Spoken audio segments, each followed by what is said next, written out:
I go to Nigeria now and where we are and how we're gonna get there. And I have several ways and several incidents with which or through which I could ask you this question. The first one is that one day again, you said that, do I know that you're convinced that in the Old Testament, during the exodus of the Israelites from Egypt to the Promised Land, when they were on the cusp of it, when Joshua sent the 12 scouts, not spies, by the way. You don't forget things. Rather, it was Moses. When Moses sent the 12 scouts, not spies. Spies are illegal. Scouts are tourists. He sent the 12 scouts and they came back and told him that truly that land is a land that flows with milk and honey, but it's a land that devours. Nigeria.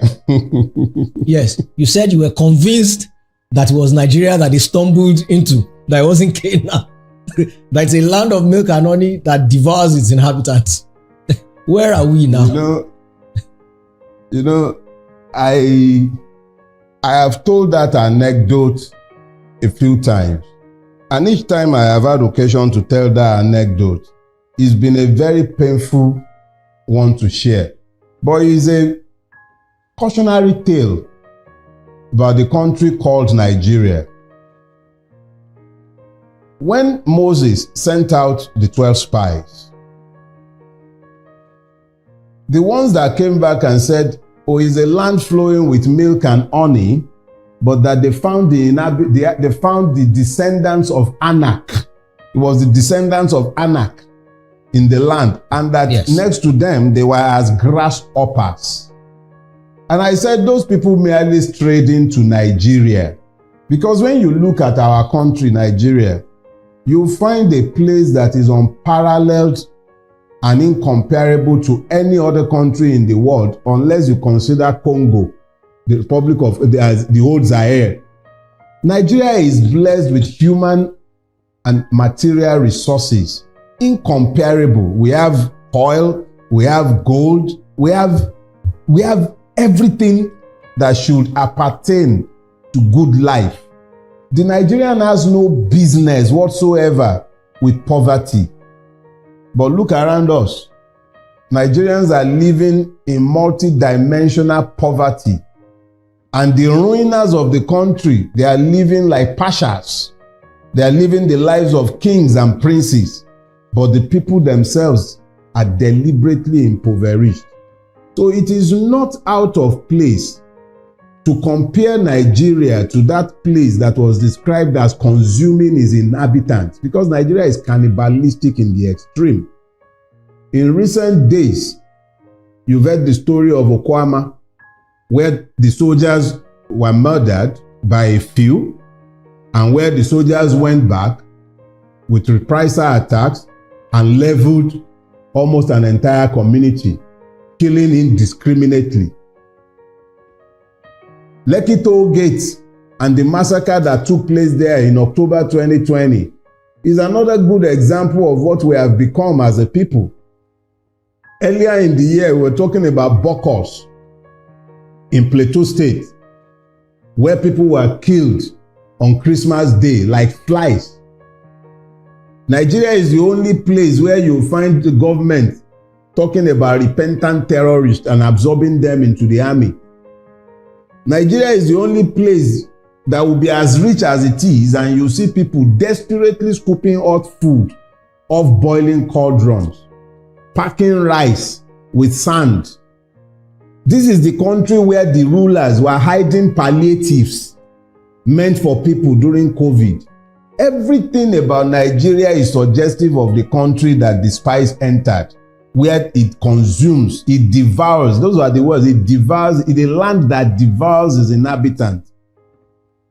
It is instructive that it is this same country that could not find 5 billion for the student loan scheme, that they are busy buying 160 million naira Jeep. They are praying billions into private accounts. You have people who should be in jail, rotting in prison cells, presiding over the affairs of the country. And you think that it is not succinct that we describe such a country as a place that devours its inhabitants. The Nigerian is busy crossing the Mediterranean Sea after surviving the Sahara and the slave markets of Libya. What are they fleeing from? Because that's not migration. That's fleeing. They are fleeing what has become a functional war zone. How did we get to this point? In my youth, you could go to England without collecting visa. They will stamp your visa at the gate. It's right there at immigration control that they will give you they'll stamp your visa to enter. This is the same country today where you require millions to buy ticket and you need to queue. You see our people queuing in the rain and in the sun to get visas to go out. Cephas, West African Cephas, the Togolese currency has more weight than our naira today. How did we get here? So it is, and if you remember, this analogy that you are raising from this is an anecdote that goes back over 10 years. It wasn't this bad then, and it's going to get much worse.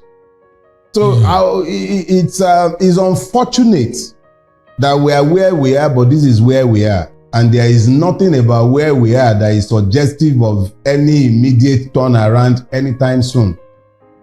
I hate to be the bearer of bad news, but I am merely speaking to what I see. There is nothing about our country to encourage hope or offer any worthy aspiration. Well, Bradley, as at 11, 12 years ago, you couldn't stand the man that you would call the Lion of Bodilon. I mean, I never called him the Lion of Bodilon. I called him the Aláàfin of Bodilon. Okay. Never the Lion of Bodilon. Okay. A lion has to rule, and a lion has some nobility to it. This one has no nobility to him. Please. Okay. You're making my point exactly. Okay, you called him. Okay, I missed that. It was something of Bodilon. It was the Aláàfin. That's what you called him. Yeah. Okay. And I don't think you saw then that man was ever going to become president. And yet here we are. In fact, I think I watched one of your interviews where you said that if he became president, you were going to go on exile. Let me explain something to you, Teju. Because this question has come so many times that I'm thankful for the opportunity to perhaps explain it so that the idiots who have continued to assume that I have broken my word would be clear. I said if he won the presidency, I'll leave Nigeria on exile. So let me clear that up. For him to have won, the people would have had to have voted for him. We didn't vote for him. He stole the presidency. Yakubu and INEC sold him the presidency. The presidency is not an expression of the people's will. It is an expression of the debauchery of INEC and the height of our judicial corruption. He did not win the presidency. If I had left, I would have been sanitizing and deodorizing a skunk. If nothing else, I rise and fall by my word. And when I said that I would live on exile if this man won, it was so that people will know that I do not believe Nigerians to be depraved enough to be possessed of the idiocy to vote somebody like him into power. And they did not. Anybody who prefers to delude themselves can continue to delude themselves, but Tinubu knows, INEC knows, the Judiciary knows, and so do a lot of Nigerians, that Tinubu did not win the presidency. He stole it. So I'm not leaving because he did not win. It's that simple. That I'm still here is in rebuke of him. It actually cost me a lot more to stay here. It's not just the multiple level of danger that I face on a daily basis by remaining in Nigeria. Because if they will be planning my murder 3 years ago when they were not in power, one of his goons in Lagos State was the one sat at the head of the plot to kill me. They are the ones in power now. Ordinarily, I should run now. But I'm here. I am here because he did not win. He knows it, and every man and his dog in Lagos State knows it. He was beaten resoundingly in Lagos on the 25th of February. He couldn't even make 15% in Lagos. Segun Agbaje, the INEC commissioner in Lagos State, cannot produce the form EC8A for Lagos State up till today. I was the person who was charged by the Obi legal team to collect the election material from INEC. He could not, up until today, INEC in Lagos State cannot give us the form EC8A, which is the polling unit level result, because they know he lost. He lost woefully. He was thoroughly rejected across the length and breadth of the state that he has held hostage for 24 years. As at that time, he lost. So how much more the other parts of Nigeria?